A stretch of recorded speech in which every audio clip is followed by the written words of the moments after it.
সময়টা হচ্ছে অত্যন্ত পবিত্র। ভাদ্র পূর্ণিমা উপলক্ষে এই 7 দিন শুকদেব গোস্বামী পরীক্ষিত মহারাজকে শ্রীমদ্ ভাগবত বলেছিলেন এবং আমরা শ্রী মায়াপুর ধামে বসে গৌরাঙ্গ মহাপ্রভুর আশ্রয়ে আমরা শ্রীমদ্ ভাগবত শ্রবণ করছি। এর থেকে পরম মঙ্গলময় কিছু হতে পারে না। তো আপনারা এই পরম মঙ্গলময় মুহূর্তের অংশ হিসেবে ভগবানের অসীম কৃপা লাভ করছেন। তো শ্রীমদ্ ভাগবত বৈষ্ণবদের অত্যন্ত প্রিয়। তো শ্রীমদ্ ভাগবত কলিযুগের জন্য বিশেষ করে তাৎপর্যপূর্ণ, কারণ যখন সুত গোস্বামীকে সৌনকাদি ঋষিরা প্রশ্ন করেছেন, তার মধ্যে একটা প্রশ্ন ছিল যে ধর্ম কার আশ্রয় গ্রহণ করেছে। ভগবান তো চলে গেছেন এই ধরাধাম ত্যাগ করে। তো এখন ভগবান এই ধরাধামে আসেন, যদা যদা হি ধর্মস্য গ্লানির্ভবতি ভারত অভ্যুত্থানাম অধর্মস্য তদাত্মানম সৃজমহম পরিত্রাণায় সাধুনাং বিনাশায় চ দুষ্কৃতম ধর্ম সংস্থাপনার্থায় সম্ভবামি যুগে যুগে। তো ভগবান এই জগতে আবির্ভূত হন যখন অধর্মের প্রাদুর্ভাব হয়, যখন ধর্ম নষ্ট হয়ে যায় এবং অধর্ম যখন এই জগতে বিশেষ স্থান অধিকার করে, সব জায়গায় যখন অধর্ম, সেই অধর্মকে বিনাশ করার জন্য এবং ধর্মকে স্থাপন করার জন্য ভগবান যুগে যুগে অবতীর্ণ হন। এখন তো ভগবান চলে গেছেন, তাহলে এখন ধর্ম কার আশ্রয় গ্রহণ করেছে এই প্রশ্ন করেছেন সৌনকাদি ঋষিরা সুত গোস্বামীকে। তো সুত গোস্বামী তখন সেই প্রশ্নের উত্তর দিয়েছেন। 6টা প্রশ্ন করেছিলেন প্রথমে, তার মধ্যে একটি প্রশ্ন ছিল যে ধর্ম কার আশ্রয় গ্রহণ করবে। তখন সুত গোস্বামী বলেছেন যে কলিযুগে ভগবান কিভাবে আবির্ভূত হয়েছেন এবং তার আশ্রয় গ্রহণ করেছে ধর্ম। তো বলা হচ্ছে কৃষ্ণ স্বধর্ম উপগতে ধর্ম জ্ঞান আদিবিষহ কলো নষ্ট দিশামৈষ পুরাণ অর্ক অধুনা উদিত। তো ভগবান তো স্বধামে চলে গেছেন ধর্ম জ্ঞান সহ, কিন্তু ভগবান আবার আবির্ভূত হয়েছেন। কিভাবে আবির্ভূত হয়েছেন? পুরাণ অর্ক অধুনা উদিত। শ্রীমদ্ ভাগবত রূপ পুরাণ, যাকে সূর্যের সঙ্গে তুলনা করা হয়েছে, তিনি আবির্ভূত হয়েছেন। তাই বলা হচ্ছে কলিযুগে যদি আমরা ধর্ম করতে চাই তাহলে আমাদেরকে শ্রীমদ্ ভাগবতের আশ্রয় গ্রহণ করতে হবে এবং শ্রীমদ্ ভাগবত রূপ অর্কের আলোকে অন্ধকারময় কলিযুগ সেখানে আলোক প্রদান করবে শ্রীমদ্ ভাগবত। তো বলা হচ্ছে কৃষ্ণ সূর্য সম মায়া অন্ধকার, যাহা কৃষ্ণ তাহা নাহি মায়ার অধিকার। এই জড়জগৎ হচ্ছে অন্ধকারময় জগৎ, অজ্ঞানের জগৎ। কেন অজ্ঞানের জগৎ? কারণ ভগবানকে যারা ভুলে যায় তাদের থাকার জায়গা হচ্ছে জড়জগৎ। তো যেখানে ভগবান নাই, কৃষ্ণ সূর্য সম, তো কৃষ্ণ নাই, সূর্য নাই, তাহলে কি হবে? অন্ধকার। যেমন আমরা এখন দিনের বেলা এখন সূর্য উদিত হচ্ছে, তো এখন আলো। সন্ধ্যাবেলায় সূর্য থাকবে না, পৃথিবী অন্ধকার হয়ে যাবে। তাই এই জড়জগৎটাই হচ্ছে অন্ধকারাচ্ছন্ন। কেন অন্ধকারাচ্ছন্ন? কারণ এখানে ভগবান নেই, অর্থাৎ আমরা ভগবানকে ভুলে গেছি। তাই যখন আমরা ভগবানকে ভুলে যাই তখন আমাদের জীবনে অন্ধকার নেমে আসে। তাই সেই অন্ধকারকে দূরীভূত করার জন্য ভগবান তার করুণার মাধ্যম দিয়ে এই জগতের শ্রীমদ্ ভাগবত রূপে আবির্ভূত হয়েছেন। পুরাণ অর্ক অধুনা উদিত। তো ধর্মের আশ্রয় শ্রীমদ্ ভাগবত। তো এখন বলা হচ্ছে যে কোন ধর্ম, সেটা আমাদেরকে জানতে হবে। আমাদের ধর্ম সম্বন্ধে অনেক ধারণা রয়েছে, কিন্তু শ্রীমদ্ ভাগবতে কি ধর্মের কথা বলা হচ্ছে? তো বলা হচ্ছে, ভক্তিবিনোদ ঠাকুর বলছেন, পৃথিবীতে ধর্ম নামে যত সব চলে, ভাগবতে কহে সব পরিপূর্ণ চলে। তো শ্রীমদ্ ভাগবতে ছল ধর্মের কথা আলোচনা করা হয়নি। এখানে কোন ধর্মের কথা আলোচনা করা হচ্ছে? ধর্ম পজ্জিত কৈতবত্র পরম নির্মৎ শরণাং শতাং। এখানে শ্রীমদ্ ভাগবতে সমস্ত ছল ধর্মকে পরিত্যাগ করা হয়েছে। তো এখানে আসল ধর্ম, পরম ধর্ম, সাবৈ পুংস পর ধর্ম যত ভক্তির অধক্ষজে অহৈতুকী অপ্রতিহতা জয়াত্মা সুপ্রসিদতি। তো শ্রীমদ্ ভাগবতে পরম ধর্মের কথা বলা হয়েছে। সেই পরম ধর্মটা কি? যত ভক্তির অধক্ষজে। অধক্ষজ ভগবানের ভক্তিটাই হচ্ছে পরম ধর্ম। কারণ ভক্তিও বিভিন্ন ধরনের আছে। কর্ম মিশ্রা ভক্তি, জ্ঞান মিশ্রা ভক্তি, যোগ মিশ্রা ভক্তি। কিন্তু শ্রীমদ্ ভাগবতে কোন ভক্তির কথা বলা হয়েছে? শুদ্ধ ভক্তি। রূপ গোস্বামী বলছেন, অন্নাভিলাষিতা শূন্যম জ্ঞান কর্মাদি অনাবৃতম আনুকূল্যেন কৃষ্ণ অনুশীলনম ভক্তির উত্তমা। তো শ্রীমদ্ ভাগবতে উত্তম ভক্তি, শুদ্ধ ভক্তির কথা বলা হয়েছে। এখানে কর্মমিশ্রা ভক্তির কথা বলা হয়নি, এখানে জ্ঞানমিশ্রা ভক্তির কথা বলা হয়নি, এখানে যোগমিশ্রা ভক্তির কথা বলা হয়নি। এখানে কি কোন ভক্তির কথা বলা হচ্ছে? শুদ্ধ ভক্তি, উত্তম ভক্তি। আর উত্তম ভক্তিটা কি? অন্নাভিলাষিতা শূন্যম। যে ভক্তিতে কোনো অন্য অভিলাষ থাকবে না। তা আমাদের কি অভিলাষ আছে বদ্ধ জীবের? বদ্ধ জীবের দুটি মুখ্য অভিলাষ, ভোগের অভিলাষ আর হচ্ছে মুক্তির অভিলাষ। তাই কর্মের মাধ্যম দিয়ে বদ্ধ জীব ভোগ করার চেষ্টা করে, জ্ঞানের মাধ্যম দিয়ে বদ্ধ জীব মুক্তি লাভ করার চেষ্টা করে। তাই শ্রীমদ্ ভাগবতে কর্ম জ্ঞান নিয়ে আলোচনা করা হচ্ছে না। শ্রীমদ্ ভাগবতে শুদ্ধ ভক্তি, অন্নাভিলাষিতা শূন্যম ভক্তির কথা আলোচনা করা হয়েছে। অর্থাৎ যে ভক্তিতে একমাত্র উদ্দেশ্য হচ্ছে ভগবানের প্রীতিবিধান, সেই ভক্তির কথা শ্রীমদ্ ভাগবতে ব্যাখ্যা করা হচ্ছে। তা সেই ভক্তির সংজ্ঞা কি? সর্ব উপাধি বিনির্মুক্তম তৎপরতর নির্মলম ঋষিকেন ঋষিকেশ সেবনং ভক্তির উচ্চতে। এই শ্লোকগুলো আমাদেরকে জানা অত্যন্ত কর্তব্য, কারণ এইটা হচ্ছে শ্রীমদ্ ভাগবতের আধার। রূপ গোস্বামী মহাপ্রভুর দ্বারা শক্তি প্রাপ্ত হয়ে তিনি ভক্তি রসামৃত সিন্ধু গ্রন্থ রচনা করলেন, যার মাধ্যম দিয়ে আমরা ভক্তির যে বিজ্ঞান সেটাকে আমরা জানতে পারছি। তাই সনাতন গোস্বামী যখন মহাপ্রভুর কাছে গেলেন, তখন তিনি প্রথম এই প্রশ্নটা করলেন, আমি কে? তাই এই স্বরূপটা যখন আমরা লাভ করব, জানতে পারবো, তখনই আমরা ভাগবতে প্রবেশ করতে পারব। কারণ শ্রীমদ্ ভাগবত এই শরীরের জন্য নয়, এই মনের জন্য নয়, এই শ্রীমদ্ ভাগবত হচ্ছে আত্মার জন্য। তাই আত্মার সন্তুষ্টি কীভাবে লাভ হবে?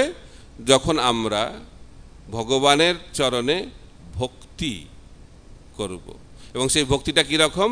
অহৈতুকী, অপ্রতিহতা। এই দুটো গুণ অত্যন্ত গুরুত্বপূর্ণ। অহৈতুকী মানে যে ভক্তির পেছনে কোনো কারণ থাকবে না, অহৈতুকী। তো সেটা ভগবান চৈতন্য মহাপ্রভু বলছেন। অহৈতুকী ভক্তি মানে কি?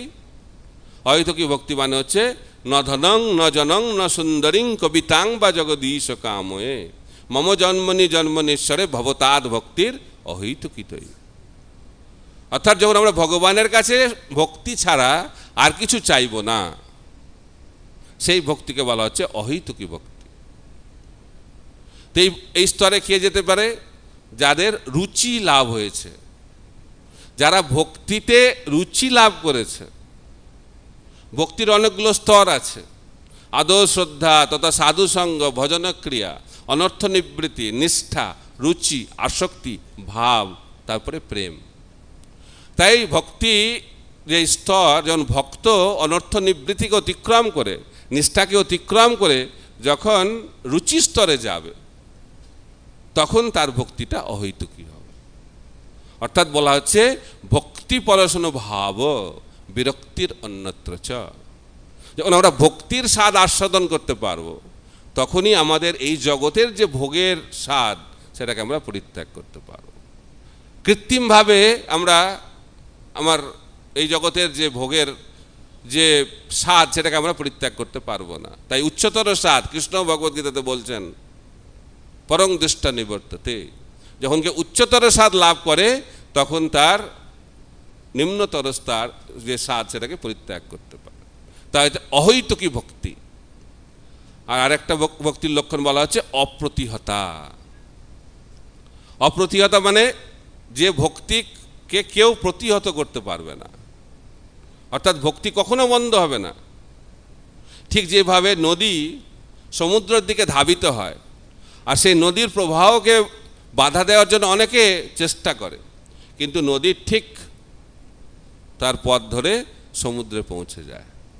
ঠিক একইভাবে শুদ্ধ ভক্তির লক্ষণ হচ্ছে এই জগতে অনেক বাধা থাকবে, কিন্তু যখন ভক্তি সেই বাধার দ্বারা প্রতিহত হবে না এবং সে ভগবানের শ্রীচরণ লাভ করবে, সেই ভক্তিকে বলা হচ্ছে অপ্রতিহতা ভক্তি।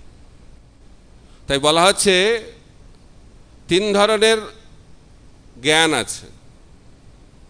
ইংরেজিতে বলে acquired knowledge, realised knowledge, reveal knowledge. তার মানে হচ্ছে আমরা জ্ঞান লাভ করি, শুনলাম, পড়লাম, দিয়ে আমি এটা জেনে গেলাম, কিন্তু সেটা ভালো, কিন্তু সেটার মাধ্যমে ভগবানকে বোঝা যাবে না। তারপরে সেটাকে জীবনে অভ্যাস করতে হবে। তো অভ্যাস করলে উপলব্ধি হবে, এবং যখন উপলব্ধিটা পূর্ণতা লাভ করবে, তখন সেটা প্রকাশিত হবে। দিব্য জ্ঞান হৃদে প্রকাশিত। তাই প্রভুপাদের যে তাৎপর্য, সেটা হচ্ছে দিব্য জ্ঞান, কারণ এটা প্রকাশিত হয়েছে। ব্যাসদেব শ্রীমদ্ ভাগবত রচনা করলে তিনি দেখতে পেলেন কলিযুগের অবস্থা। নারদ মুনির কৃপাতে তার হৃদয়ে শ্রীমদ্ ভাগবত প্রকাশিত হল। বাল্মীকি মুনির হৃদয়ে রামায়ণ প্রকাশিত হল। ব্রহ্মা দেখতে পেলেন গোলক বৃন্দাবন, ব্রহ্ম সংহিতা রচনা করলেন। এগুলো হচ্ছে রিভিল নলেজ, দিব্য জ্ঞান, প্রকাশিত জ্ঞান। প্রকাশিত জ্ঞান মানে দেখতে পাচ্ছেন। ব্রহ্মসংহিতা যখন ব্রহ্মা লিখছেন চিন্তামণি প্রকর সদ্মসু কল্প বৃক্ষ, তখন ব্রহ্মা খালি লিখছেন না, তিনি দেখছেন আর লিখছেন। ব্যাসদেব তিনি দেখছেন, শ্রীমদ্ ভাগবত লিখছেন। ঠিক একইভাবে শিল প্রভুপাদ দেখছেন আর ভক্তির বেদান্ত তাৎপর্য লিখছেন। তাই এটা হচ্ছে ভগবানের লিখিত। তাই শিল প্রভুপাদের তাৎপর্য আমাদের জীবনে অত্যন্ত গুরুত্বপূর্ণ। আর এই তাৎপর্য এই জগতের কোনো বিষয় নয়, এটি হচ্ছে চিন্ময় জগতের বিষয়। এখন আমরা শ্রীমদ্ ভাগবতে 10টি বিষয়ের কথা আলোচনা করা হয়েছে। কোনো শাস্ত্র পড়তে গেলে শাস্ত্রের বিষয়বস্তু জানা খুব গুরুত্বপূর্ণ। তো ভগবদ গীতায় কটা বিষয়বস্তু আছে আপনারা জানেন? গীতা কোর্সের অনেকে আছে, 5টা, আর শ্রীমদ্ ভাগবতে 10টা। তো এই শ্লোকটা যাদের মুখস্থ নেই, মুখস্থ করলে ভালো, কারণ এই যে শ্লোকটা আমরা উচ্চারণ করলাম ক্লাসের শুরুতে, সেখানে শ্রীমদ্ ভাগবতের 10টি বিষয় নিয়ে আলোচনা করা হয়েছে। তো দ্বিতীয় স্কন্ধের 10ম অধ্যায়ের 1ম শ্লোক, অত্র স্বর্গ বিসর্গস্য স্থানং পোষণম উতয় মন্বন্তর ঈশানু কথা নিরোধ মুক্তির আশ্রয়। এখন স্বর্গ, স্বর্গ মানে হচ্ছে সৃষ্টি, বিসর্গ মানে উপসৃষ্টি। তো ব্রহ্মার সৃষ্টিকে বলা হয় উপসৃষ্টি, আর কৃষ্ণের সৃষ্টিকে বলা হয় সৃষ্টি, মুখ্য। তাই মুখ্য সৃষ্টিকর্তাকে ভগবান কৃষ্ণ। তো ভগবান কার মাধ্যম দিয়ে সৃষ্টি করেন? বিষ্ণুর মাধ্যম দিয়ে সৃষ্টি করেন। তো আপনারা জানেন কিভাবে কৃষ্ণ নিজেকে প্রকাশ করলেন বলরাম হিসেবে। বলরাম থেকে প্রকাশিত হলো প্রথম চতুর্ভুজ দ্বারকাতে, বাসুদেব, শঙ্কর্ষণ, অনিরুদ্ধ, প্রদ্যুম্ন। সেই শঙ্কর্ষণকে বলা হচ্ছে মূল শঙ্কর্ষণ। তারপরে সেখান থেকে দ্বিতীয় চতুর্ভুজ বৈকুণ্ঠে প্রকাশিত হলো, বাসুদেব, শঙ্কর্ষণ, অনিরুদ্ধ, প্রদ্যুম্ন। তো সেই শঙ্কর্ষণকে বলা হয় মহাশঙ্কর্ষণ। সে মহাশঙ্কর্ষণ থেকে হলো মহাবিষ্ণু, মহাবিষ্ণু থেকে হলো গর্ভদক্ষায় বিষ্ণু, গর্ভদক্ষায় বিষ্ণু থেকে হলো ক্ষীরদক্ষায় বিষ্ণু, তারপরে অনন্ত শেষ। এই পাঁচটি স্বরূপে ভগবান সৃষ্টিকার্য করে থাকেন। মনে থাকবে এগুলো, এটা মনে রাখা দরকার। তো পাঁচটা বললাম আমি, প্রথমটা কি বললাম? মহাশঙ্কর্ষণ, মনে থাকবে? বৈকুণ্ঠের যে চতুর্ভুজ, সেই শঙ্কর্ষণকে কি বলা হয়? বলুন আপনারা, জোরে বলুন, তাহলে মনে থাকবে। তো মহাশঙ্কর্ষণ থেকে তার প্রথম প্রকাশ কি? কি বলুন? মহাবিষ্ণু, জোরে বলুন, মহাবিষ্ণু। তারপরে মহাবিষ্ণু থেকে দ্বিতীয় বিষ্ণু কি প্রকাশিত হচ্ছে? জোরে বলুন, গর্ভদক্ষায় বিষ্ণু, জোরে বলুন। গর্ভদক্ষায় বিষ্ণু থেকে ক্ষীরদক্ষায় বিষ্ণু, জোরে বলুন। তারপরে অনন্ত শেষ, জোরে বলুন। মনে থাকবে এই পাঁচটা? এই পাঁচটা তত্ত্ব জানলে আপনি সৃষ্টি তত্ত্ব জেনে যাবেন। এনার কাছে প্রার্থনা করতে হবে। সৃষ্টি তত্ত্ব শুরু হলেই আমাদের ঘুম পায়, তাই না? কিন্তু শ্রীমদ্ ভাগবতে সৃষ্টি তত্ত্ব বিশদভাবে ব্যাখ্যা করা হচ্ছে। পরীক্ষিত মহারাজ শুনতে চাইছে সৃষ্টি তত্ত্ব। তাই ভক্তি সিদ্ধান্ত সরস্বতী ঠাকুর বলছেন, সৃষ্টিতত্ত্ব এবং ভগবানের বৃন্দাবন লীলা, তার মধ্যে কোনো পার্থক্য নেই, অভিন্ন। কারণ ভগবানের সঙ্গে যা কিছু সম্পর্কিত সেটা হচ্ছে অভিন্ন। তো আমরা আলোচনা করলাম শুদ্ধ ভক্তি, তার সঙ্গে সৃষ্টির কি সম্বন্ধ? তো ভক্তি মানে কৃষ্ণ থাকবে, ভক্ত থাকবে, ভগবান, এইসব নিয়ে তো ভক্তি। কিন্তু এই সৃষ্টি নিয়ে এত কিছু, এইখানে এই গ্রহ নক্ষত্র, এটা ওটা, এইসব কি দরকার? কিন্তু এটার মধ্যেও গুরু রহস্য রয়েছে। যেহেতু আজকে আমরা বিশদ আলোচনা করার সময় নেই, কিন্তু আমাদেরকে বুঝতে হবে যে শ্রীমদ্ ভাগবতের প্রতিটি বিষয় হচ্ছে গুরুত্বপূর্ণ। তো শ্রীমদ্ ভাগবতটাকে কি কার সঙ্গে তুলনা করা হচ্ছে? রসমালয়ম, রসমালাই। রসমালাই স্বাদটা কীরকম? কীরকম স্বাদ? ভালো স্বাদ? মিষ্টি না তেতো? মিষ্টি। কত মিষ্টি? যত চিনি দেবেন তত মিষ্টি। তো শ্রীমদ্ ভাগবত কীরকম মিষ্টি হবে? কীরকম মিষ্টি হবে বলে মনে হয় আপনাদের? বলছে প্রভু মিষ্টি বেশি খাওয়া যাবে না, ডায়াবেটিস হচ্ছে। তো কিন্তু এই মিষ্টি খেলে ডায়াবেটিস হবে না, এইটা খেলে আধ্যাত্মিক ডায়াবেটিস হবে, সেটা হবে কৃষ্ণ প্রেম। তো এইটা, এই রসমালাই খেতে হবে প্রতিদিন, সবসময় খেতে হবে, ঠিক আছে? তো রসমালাইয়ের কি কোন দিকটা বেশি মিষ্টি কম মিষ্টি এরকম আছে? তাই শ্রীমদ্ ভাগবত থেকে যেখান থেকে আপনি নেবেন সেটা হচ্ছে অমৃত, তাই সেটাকে আস্বাদন করতে হবে। তো সেই কারণে শ্রীমদ্ ভাগবতের প্রতিটি বিষয় হচ্ছে গুরুত্বপূর্ণ, একইভাবে গুরুত্বপূর্ণ। তাই এই পাঁচটি তত্ত্ব জানা অত্যন্ত গুরুত্বপূর্ণ।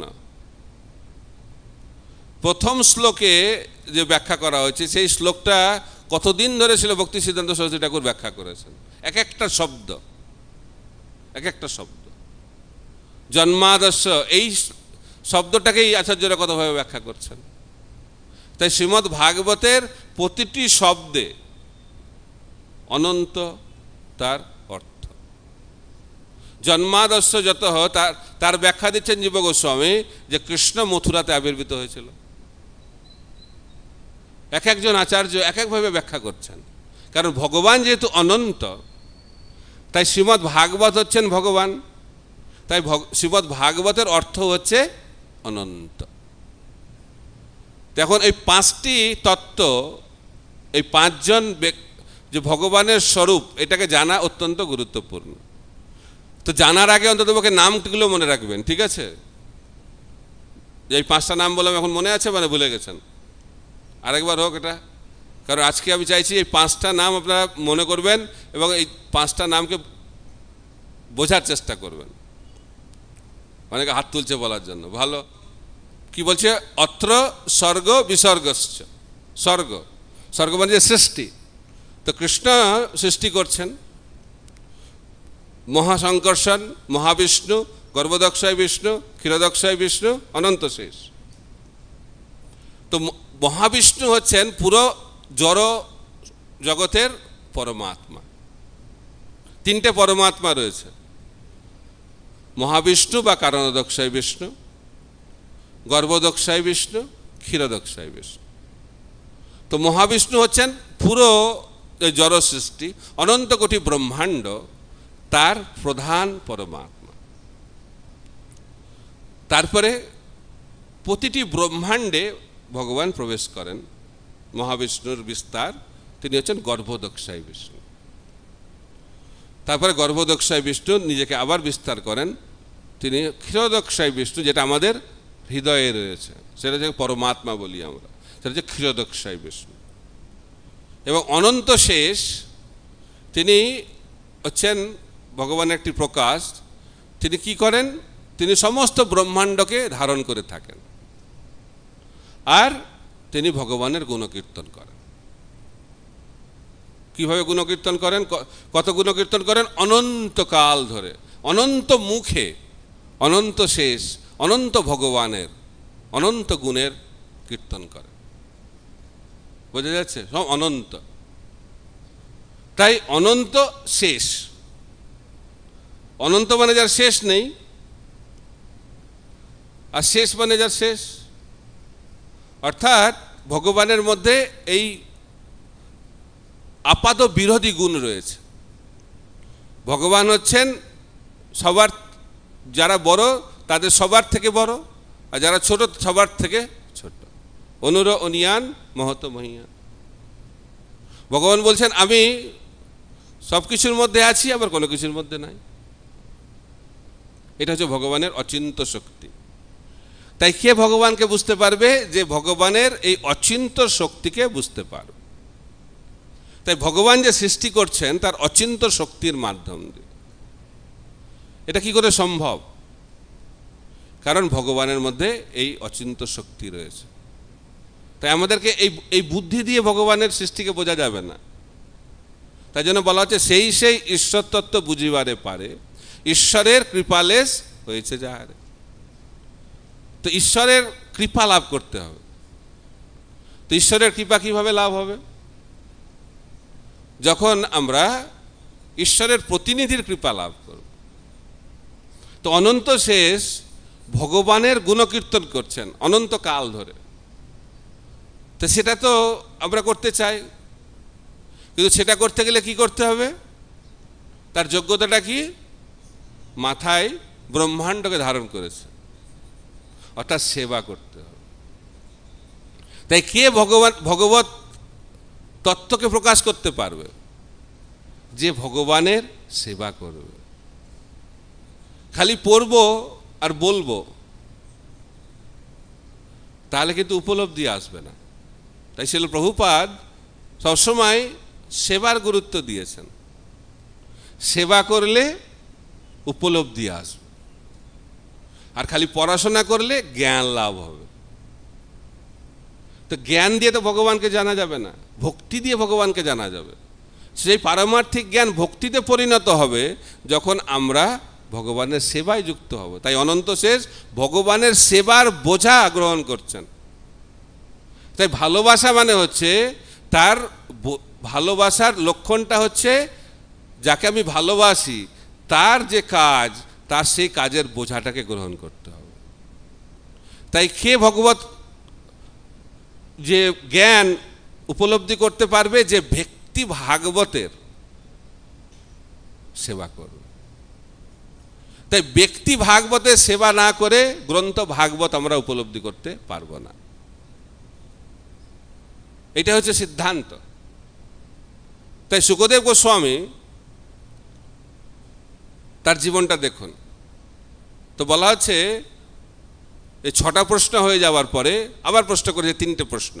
প্রথম প্রশ্নটা ছিল যে শ্রীমদ্ ভাগবত সম্বন্ধে, শ্রীমদ্ ভাগবতের ইতিহাস আপনি আপনাকে বলুন। দ্বিতীয় প্রশ্ন পরীক্ষিত মহারাজ সম্বন্ধে বলুন, আর শুকদেব গোস্বামী সম্বন্ধে বলুন। তাই আমাদেরকে জানতে হবে যে শ্রীমদ্ ভাগবত প্রকাশিত হলো কার কাছে? পরীক্ষিত মহারাজের কাছে। পরীক্ষিত মহারাজ তো সন্ন্যাসী মুনি এসব ছিলেন না পদদৃষ্টিতে, কিন্তু রাজা ছিলেন। কিন্তু রাজা হলে কি হবে? তিনি ছিলেন ভগবানের শুদ্ধ ভক্ত। তাই ভাগবত কার কাছে প্রকাশিত হবে? ব্রহ্মচারী, গৃহস্থ, বানপ্রস্থ, সন্ন্যাস এদের কাছে প্রকাশিত হবে না। শ্রীমদ্ ভাগবত কার কাছে প্রকাশিত হবে? যিনি হচ্ছেন ভগবানের শুদ্ধ ভক্ত। তো পরীক্ষিত মহারাজ তিনি হচ্ছেন শুদ্ধ ভক্ত। কিরকম শুদ্ধ ভক্ত? তিনি তার যখন জন্ম হচ্ছে, তার জীবনটা দেখুন। তার জন্ম হচ্ছে, জন্মের সময় মাতৃ জঠরে তাকে হত্যা করার চেষ্টা করা হচ্ছে, জন্মের আগেই হত্যা। তো জীবনটা কি খুব সুখের? তাই বলা হচ্ছে ভগবান তার কাছেই প্রকাশিত হয় যার জীবনে কষ্ট আসবে। তাই বলা আছে কষ্ট না করলে কৃষ্ণকে পাওয়া যায় না। আরামে থাকবো আর কৃষ্ণকে পাবো, এটা অলীক কল্পনা মাত্র। তাই অনেকে বলে না, প্রভু আমি নিশ্চিন্তে আরামে আমি ভজন করব। এটা ভজনের পুরো প্রতিকূল। নিশ্চিন্তে থাকবো, তারপরে আরামে থাকবো, শান্তিতে থাকবো, আর নিরন্তর কৃষ্ণ ভজন করব, কখনো হবে না। আর এই জগতে সেটা আমরা কখনো লাভও করতে পারবো না। এই জগতে যতদিন আছি আমরা, এই জগতে কখনো আমরা সুখে থাকতে পারবো না। কারণ এই জগৎটা হচ্ছে কিসের জগৎ?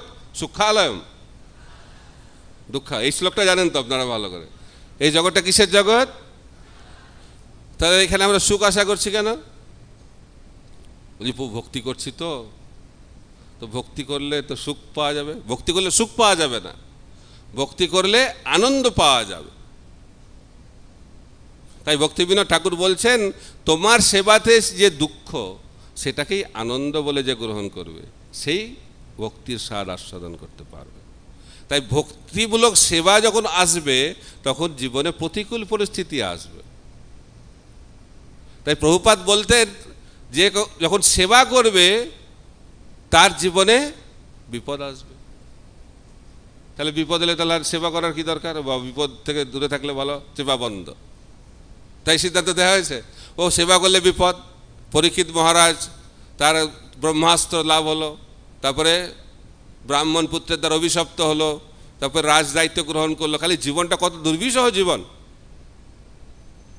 তাহলে কি করবো আমরা? তো সেবা করলে ভয়। কারণ ভগবান বলছেন, আমি যখন কারো প্রতি বিশেষভাবে সন্তুষ্ট হয়ে যায় তখন কি করি? তার সমস্ত জড়জাগতিক সুখ আমি কেড়ে নিই। এই ভগবানের কাছে কে যাবে? যাবে কেউ? কিন্তু আমাদেরকে বুঝতে হবে যে ভগবান আমাদেরকে কি প্রদান করেন। ভগবান আমাদেরকে সুখও প্রদান করেন না, দুঃখও প্রদান করেন না। যে ভক্ত ভগবানের চরণে শরণাগত, ভগবান তাকে সেই জিনিসটাই প্রদান করেন যাতে তার শরণাগতি আরো বৃদ্ধি পায়। সেটাই দরকার। শিল প্রভুপাদের জীবনটা দেখুন। শিল প্রভুপাদ তিনি ব্যবসা করছিলেন, ব্যবসা একটার পর একটা বন্ধ হয়ে যাচ্ছে। কত চেষ্টা করছে, সব বন্ধ। কপর্দক শূন্য, কিচ্ছু নাই। আর যখন টাকা থাকবে না এই জগতে, আপনার আত্মীয় স্বজনরা কেউ সঙ্গে থাকবে না। বা প্রভুপাদ দেখাচ্ছেন এই জনজগতের জড়জগতের ছবিটা আমাদেরকে শাস্ত্র পড়ার দরকার নেই, এই আচার্যদের জীবনী দেখবেন, তাতেই এই জড়জগতের যে ছবিটা আমাদের কাছে পরিষ্কার হয়ে যাবে। তাই শিল প্রভুপাদের জীবনটা দেখলেই আপনি পেয়ে যাবেন যে এই জড়জগৎটা কীরকম। সব বন্ধ হয়ে গেল দরজা, কেন বন্ধ হলো? যদি না বন্ধ হয় তাহলে সন্ন্যাসটা নেবে কি করে? আর যদি সন্ন্যাস না নেয় আমেরিকা যাবে কি করে? আর যদি আমেরিকার না যায় তাহলে ইসকনটা তৈরি হবে কি করে? যদি এলাহাবাদে বসে ব্যবসা করবে তাহলে কি আর আমরা এখন এখানে বসে ভাগবত কথা শুনতে পারতাম? তাই কৃষ্ণ জানেন যে কিভাবে সেবাটা হবে। তাই যেহেতু প্রভুপাদকে আমেরিকায় গিয়ে ইসকন তৈরি করতে হবে, সেই জন্য অন্য সমস্ত দরজাগুলো কৃষ্ণ ভগবান সম্পূর্ণরূপে বন্ধ করে দিলেন, কপটদক্ষণ্য করে দিলেন। কিন্তু সেই প্রভুপাদ যখন ইসকন শুরু করলেন, তার পয়সার অভাব হলো? কত পয়সা দিলেন কৃষ্ণ? অবাক হয়ে গেছে সবাই। যখন প্রভুপাদ আমেরিকা থেকে এসেছে কলকাতায়, তাই একজন ব্যবসায়ী প্রভুপাদের সঙ্গে দেখা করতে এসেছে। বলছে আমি স্বামীজির সঙ্গে দেখা করতে চাই। বলছে কেন? বলছে আর যখন আমি কথা বলবো তখন যেন আর কেউ সঙ্গে না থাকে। তো ঠিক আছে, তো সেক্রেটারি ঢুকিয়েছে তাকে। তো প্রভুপাদকে জিজ্ঞেস করছে, প্রভুপাদ আপনি 40 টাকা নিয়ে গেছিলেন, তো কি করে এত টাকা হচ্ছে এখন? মানে ব্যবসায়ী লোক তো, বলছে যে কী করে হচ্ছে, ব্যবসাটা কীভাবে চলছে ভালো? প্রভুপাদ বলছে আমি তো কিছু করিনি, আমি জাস্ট খালি হরিনাম করেছি আর ভাগবত পাঠ করেছি। বলছি সেটা ঠিক আছে, কিন্তু আপনি কি করলেন যে 40 টাকা থেকে এত কোটি কোটি টাকা হয়ে গেল আপনার? এইটাই আমাদেরকে শিক্ষা লাভ করতে হবে যে ভগবানের চরণে যে শরণাগত হয়ে যায়, ভগবান তাকে সব কিছু প্রদান করে। তাই প্রভুপাদ বলছেন যে সেবা করে যাও, সেটা হচ্ছে তোমার দায়িত্ব, আর সেবাতে যা কিছু প্রয়োজনীয়তা সেটা সরবরাহ করাটা হচ্ছে কৃষ্ণের দায়িত্ব। তো কৃষ্ণের দায়িত্ব নিয়ে তুমি তো চিন্তা করছো, তোমার দায়িত্বটা তুমি পালন করো। তাই প্রভুপাদ বলছেন যে কৃষ্ণের সেবা করবে, তার কিছু অভাব হবে? কি মনে হয়? লোকেরা যেন বলে এই ভক্তরা এরা কি যে করে, কিছু কিছু করে না, তাও এরা ভালোই আছে দেখছি, আর আমরা খেটে খেটে মরছি। তো আমাদের গুরু মহারাজ যখন প্রথম দিকে তো খুব কোনো পয়সা ছিল না ইসকনে, তো হোটেলে গিয়ে কাজ করতো, সেই টাকা দিয়ে মন্দির চলতো। তো হোটেলে সাধারণ কাজ করে, আর হোটেলের মালিক সে তো প্রচুর টাকার মালিক, আর গুরু মহারাজ খুব আনন্দে সেবা করছে। বলছে এর এত আনন্দ কি করে? তো আমার কাছে চাকরি করে, আমার তো কোনো আনন্দ নাই, এর এত আনন্দ কি করে হচ্ছে? তো যারা কৃষ্ণ ভক্তি করে তারা আনন্দে থাকে। তাই প্রভুপাদ বলছেন কৃষ্ণ ভক্তি যে ঠিকমতো হচ্ছে তার একটি লক্ষণ হচ্ছে সে আনন্দে থাকবে। তাই যারা ভক্তি করবে তাদেরকে জন্য ভগবানের যেটা প্রয়োজন, তার জন্য ভগবান তাদেরকে সেটা সরবরাহ করবে। তো সেই শুদ্ধ ভক্তির জন্য কলা বেচা শ্রীধরের মতো যদি পরিস্থিতি হয়, তাকে কলা বেচা শ্রীধর করবে। আর যদি মনে হয় না তাকে পুণ্ডরিক বিদ্যানিধির মতো রাখতে হবে, তাকে পুণ্ডরিক বিদ্যানিধির মতো রাখবে। তো কলা বেচা শ্রীধর ভাবছে না যে ও আমি কবে পুণ্ডরিক বিদ্যানিধির মতো বড় লোক হব, ঠিকই ভাবছে। পুণ্ডরিক বিদ্যানিধিকে কাছে গিয়ে গদাধর পণ্ডিত তো দেখছে, আর এই কী বৈষ্ণব, কী বৈষ্ণব! মুকুন্দ নিয়ে গেছে না, বলছে পরম বৈষ্ণবকে দর্শন করাবো আজ। তো নিয়ে গেছে, তো গদাধর পণ্ডিত তো বৈরাগী, একদম নিষ্কিঞ্চন। তো গিয়ে দেখছে যে বেশভূষা সব একদম বিরাট ব্যাপার, কোথায় নিয়ে চলে এলো মুকুন্দ আমাকে, এ কী বৈষ্ণব! তো মুকুন্দ বুঝতে পেরেছে, শুদ্ধ ভক্ত তো গদাধরের মনোভাবটা বুঝতে পেরেছে। তখন মুকুন্দ শ্লোক উচ্চারণ করেছেন, অহো বকিয়ান স্তনকালকূটম, কৃষ্ণের যে করুণা, সেই শ্লোক যখন উচ্চারণ করেছে তখন পুণ্ডরিক বিদ্যানিধির মধ্যে অষ্টসাত্ত্বিক বিকার, প্রেমের বিকার, সব কিছু উল্টো পাল্টা করে দিয়ে গড়াগড়ি খাচ্ছে। তখন যখন সেই ভাব দেখেছে গদাধর পণ্ডিত ভাবছে তা আমার তো অপরাধ হয়ে গেল, এখন কি গতি হবে? অপরাধ থেকে মুক্ত হওয়ার একটাই গতি, তার কাছ থেকে দীক্ষা নিতে হবে। তাই পুণ্ডরিক বিদ্যানিধির কাছ থেকে দীক্ষা গ্রহণ করলেন। তো তার এত ঐশ্বর্যপূর্ণ জীবন। আর কলা বেচা শ্রীধর কীরকম? নামই জানে না কেউ। যখন বলেছে মহাপ্রভু শ্রীধরকে ডেকে আনো, শ্রীধর কে ওঠা? বলছে এই গ্রামের শেষে যে উচ্চস্বরে চিৎকার করে জপ করছে ভগবানের নাম, সে হচ্ছে শ্রীধর, তাকে ডেকে নিয়ে আসো। তো শ্রীধর কীরকম? তো শ্রীধর এত গরিব বাহ্যিক দৃষ্টিতে, যে তার যে চাল রয়েছে অর্থাৎ ছাদ বাড়ির, সে অনেক ফুটো। তো মহাপ্রভু বলছে একটু বাড়ির চালটা একটু ঠিক করো, ছাদটাকে। বলছে না না, আমার তো ছাদ আছে বাড়িতে, অনেকে তো বাড়িই নাই, আমি এটাই সন্তুষ্ট। তো কাপড় পরেছে, কাপড়ে এত ফুটো, আর সবগুলোকে সেলাইও করে না, ওটাকে গিট পেতে রাখে, এত প্রচুর গিট কাপড়ে। তখন মহাপ্রভু যে একটু কাপড়টা চেঞ্জ করো শ্রীধর। বলছে আমার তো কাপড় আছে, অনেকে তো কাপড়ও নাই। সেটা সন্তুষ্ট আত্মা। তো যারা ভক্তিতে এগিয়ে যাবে তাদের বাহ্যিক পরিস্থিতি কখনো তার জীবনে প্রভাবিত করবে না। সে পুণ্ডরিক বিদ্যানিধি হতে পারে, সে কলা বেচা শ্রীধর হতে পারে। তো সেই জিনিসটা আমাদেরকে বুঝতে হবে যে ভগবানের ভক্তিতে বাহ্যিক স্থিতিটা অত্যন্ত নগণ্য বিষয়, কিন্তু আমরা কি করি সবসময় বাহ্যিক বিচার করে আমরা ভক্তকে বোঝার চেষ্টা করি। তো আমি যেটা আলোচনা করছিলাম যে কিভাবে আমাদের যে জীবনে পরীক্ষিত মহারাজের জীবন সম্বন্ধে আমরা আলোচনা করছিলাম, যে পরীক্ষিত মহারাজের জীবনটা শুরু হলো কিভাবে, ব্রহ্মাস্ত্র আঘাতের মাধ্যম দিয়ে, আর জীবনটা শেষ হচ্ছে কিভাবে, সর্পদংশন। খুব ভালো জিনিস, দারুণ জন্ম আর দারুণ মৃত্যু। কি মনে হচ্ছে? এটা শিক্ষা যে শ্রীমদ্ ভাগবত পড়ছি আমরা, যে কৃষ্ণ পরীক্ষিত মহারাজের মাধ্যম দিয়ে শ্রীমদ্ ভাগবতকে জগতে প্রকাশ করলেন। তো পরীক্ষিত মহারাজ কীরকম তার স্থিতি, তিনি জীবনে কখনো অভিযোগ করেননি, তিনি খালি কৃষ্ণ সন্ধান করছেন, কোথায় কৃষ্ণ কোথায় কৃষ্ণ। তাই জন্য তার নাম হচ্ছে পরীক্ষিত। তাই জন্য তার যখন সর্পদংশন হলো, ওই সর্পদংশনের অভিশাপ লাভ হলো তার, তিনি কখনো অভিযোগ করছেন না, ও আমি তো পাণ্ডবদের বংশধর, আমি তো সসাগরা পৃথিবীর রাজা, আমি তো ভগবানের উন্নত ভক্ত মহাভাগবত, আমার এইভাবে অভিশাপে আমার মৃত্যু হবে, এটা কি অবিচার হচ্ছে। পরীক্ষিত মহারাজ কখনো সেটা ভাবলেন না। তিনি কি ভাবলেন? এটা হচ্ছে ভগবানের করুণা। তাই কে ভগবানকে লাভ করতে পারবে? দশম স্কন্ধে ব্যাখ্যা করা হচ্ছে, যখন কেউ প্রতিকূল পরিস্থিতির মধ্যে পড়বে এবং সেই প্রতিকূল পরিস্থিতিতে ভগবানকে ধন্যবাদ জানিয়ে তার সেবা চালিয়ে যাবে, সে ভগবত ধাম যাওয়া তার হচ্ছে কি বলবো, বংশ পরম্পরা অধিকার। তাই সেই স্থিতিতে ভগবান দেখাচ্ছেন, কেন ফেলছেন, যে দেখো আমার ভক্তরা বিপদে পড়লে কিভাবে আমার আশ্রয় গ্রহণ করছেন। ব্রজবাসী কারা, বৃন্দাবনে কারা প্রবেশ করতে পারবে? যারা ব্রজবাসীদের পদাঙ্ক অনুসরণ করবে। তো ব্রজবাসীদের পদাঙ্ক মানে যখন তাদের জীবনে বিপদ, কীরকম বিপদ, মা যশোদা প্রতিদিন কৃষ্ণকে পাঠাচ্ছে গোচারণে এবং সবসময় উদ্বেগ যে কৃষ্ণ আজকে নাও ফিরে আসতে পারে।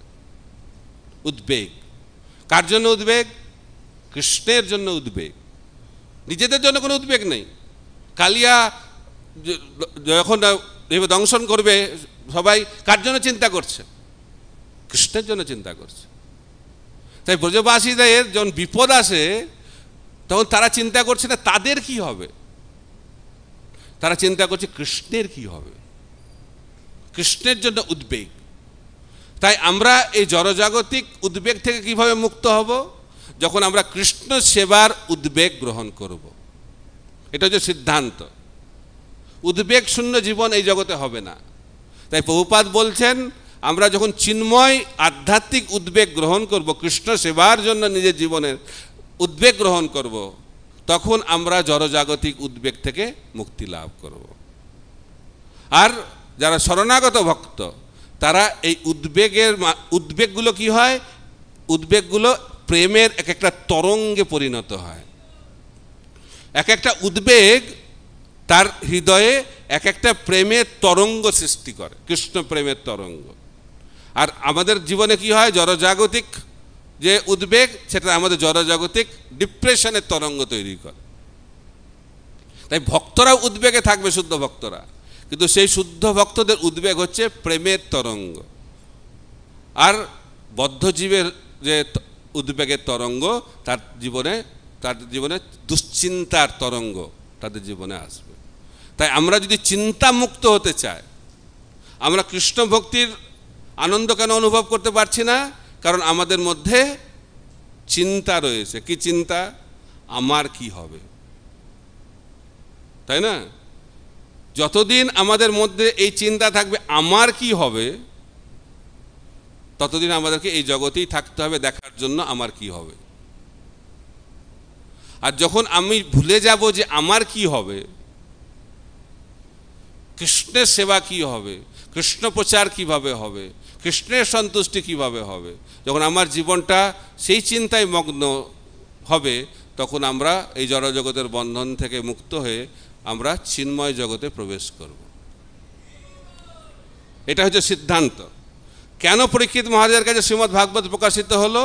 কারণ তিনি বললেন ভগবানকে, হে ভগবান, আপনি যে আমাকে এই অভিশাপটা দিলেন এই ব্রাহ্মণ বালকের মাধ্যম দিয়ে, সেটি হচ্ছে আপনার করুণা। এবং তিনি বললেন যে আমি তোমার দর্শন লাভ করছি। তিনি বলছেন দ্বিজ শাপ রূপম।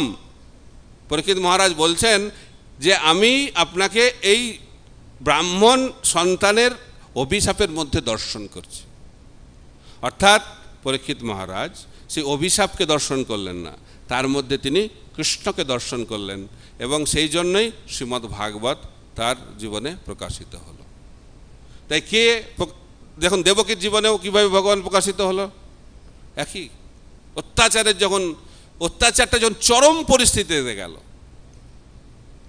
প্রহ্লাদ মহারাজের জীবনে নৃসিংহদেব কীভাবে প্রকাশিত হলো? যখন তার উপর অত্যাচারটা চরম স্তরে গেল। শ্রীমদ্ ভাগবত কখন প্রকাশিত হলো? যখন পরীক্ষিত মহারাজের জীবনে চরম পরিস্থিতির উদয় হলো। তাই ভগবান তার জীবনেই প্রকাশিত হবে যখন আমাদের জীবনে, তার জীবনে এই চরম পরিস্থিতি আসবে, এবং সেই সময় যখন আমরা কৃষ্ণ চিন্তায় মগ্ন থাকব, তখন ভগবান আমাদের জীবনে প্রকাশিত হবেন। এটা হচ্ছে শ্রীমদ্ ভাগবতের সিদ্ধান্ত।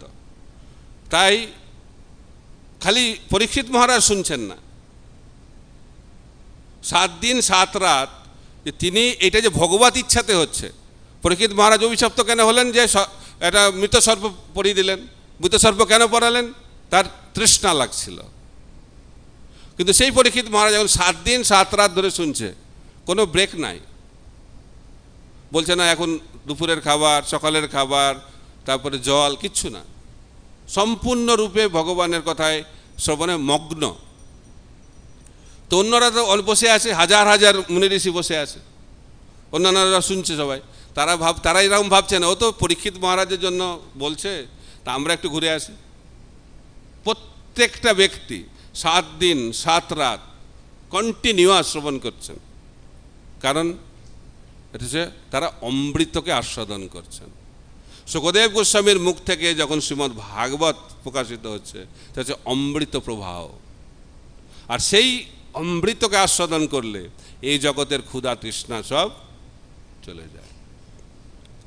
তাই আমাদেরকে অমৃতময় জীবন যদি আমরা লাভ করতে চাই, তাহলে শ্রীমদ্ ভাগবতের অমৃত বাণীকে আমাদেরকে আস্বাদন করতে হবে। তো এই বলে আমি আমার বক্তব্য সমাপ্ত করছি। হরে কৃষ্ণ কৃষ্ণ কৃষ্ণ হরে হরে, হরে রাম রাম রাম হরে হরে। গ্রন্থরাজ শ্রীমদ্ ভাগবতম কি জয়, সমবেত গৌর ভক্তবৃন্দ কি জয়, নিতাই গৌর প্রেমানন্দে হরি হরি বল। বাস্তবিক পক্ষে ভাগবত আমাদের জীবনের বন্ধু। সনাতন গোস্বামী বলেছেন, মদে কো বন্ধু মত সঙ্গীন। ভাগবত আমার জীবনের একমাত্র বন্ধু, একমাত্র সঙ্গী।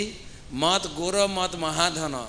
এই ভাগবতই হচ্ছে আমার গুরু, ভাগবতই হচ্ছে আমার জীবনের একমাত্র মহাধন।